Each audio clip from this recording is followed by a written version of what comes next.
Okay. And the last lectures we study the molecular theory of surface tensions. आपण एक discuss केलेलं liquid घेतलेले आणि त्याचे 3 मॉलिक्युल्सच्या केसेस घेतलेल्या. ओके. इकडे जो लिक्विड मॉलिक्युल्स होता त्याच्यावर नेट कोएसिव्ह फोर्स जो आहे, सगळीकडनं कोएसिव्ह फोर्स लागतोय. Cohesive force means force between same molecules medium. So तो सेम लागल्यामुळे नेट फोर्स या 0 होता. कोणता? मॉलिक्यूल एला. बी मॉलिक्यूल आणि सी मॉलिक्यूलला 2 फोर्सेस लागत होते, cohesive force, adhesive force. Cohesive force liquid molecule, adhesive force liquid air molecules. So सरफेसवरचे जे मॉलिक्युल्स होते त्यांना असं आतमध्ये श्रिंक झाल्यासारखं फील होत होतं, कारण त्यांचा नेट कोएसिव्ह फोर्स आहे हा ॲडेसिव्ह फोर्सपेक्षा जास्त होता. त्यामुळे ते मॉलिक्युल्स सरफेसवरच्या मॉलिक्युल्सना वाटत होतं की आतमध्ये श्रिंकिंग झाल्यासारखं. त्यामुळे इकडे जी सरफेसची फिल्म होती या फिल्मला एक स्ट्रेस तयार झालेला, force per unit length, that called as a surface tension. आता प्रॅक्टिकली आपण ते चेक करूया. सो हे पाणी आहे, एक स्टुडंट या कोणीतरी, आणि आपल्याला हे ग्लास जे आहे पाणी भरलेलं ते उलटं करायचं आहे, हात वगैरे लावून करायचं नाही आहे.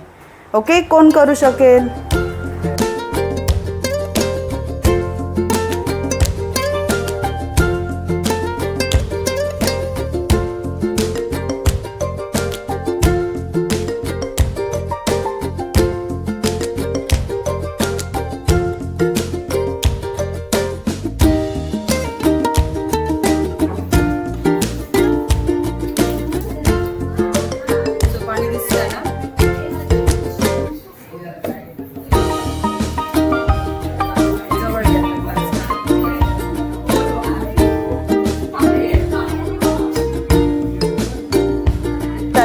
आणि त्या स्ट्रेस तो जो लेयर आहे तिकडच्या मॉलिक्युल्स असे एक लेयर तयार झाल्यामुळे तिकडे एक फिल्म तयार झाली आहे आणि त्या मॉलिक्युल्सना आतमध्ये खेचल्यासारखं वाटतं. त्यामुळे ऑटोमॅटिकली तिथे एक स्ट्रेस तयार झालं आहे. त्यामुळे आधीचं वरचं जे पाणी आहे ते खाली आरकी पार जात नाही आहे.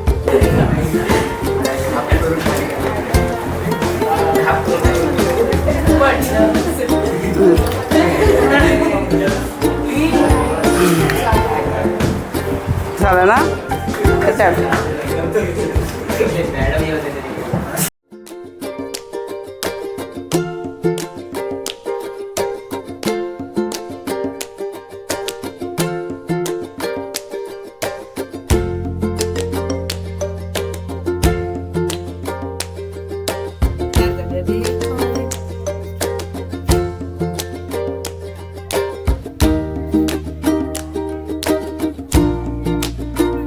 सर्कल तयार झाला ना?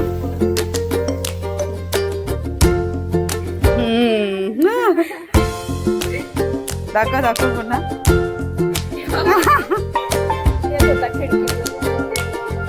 उभी ठेव.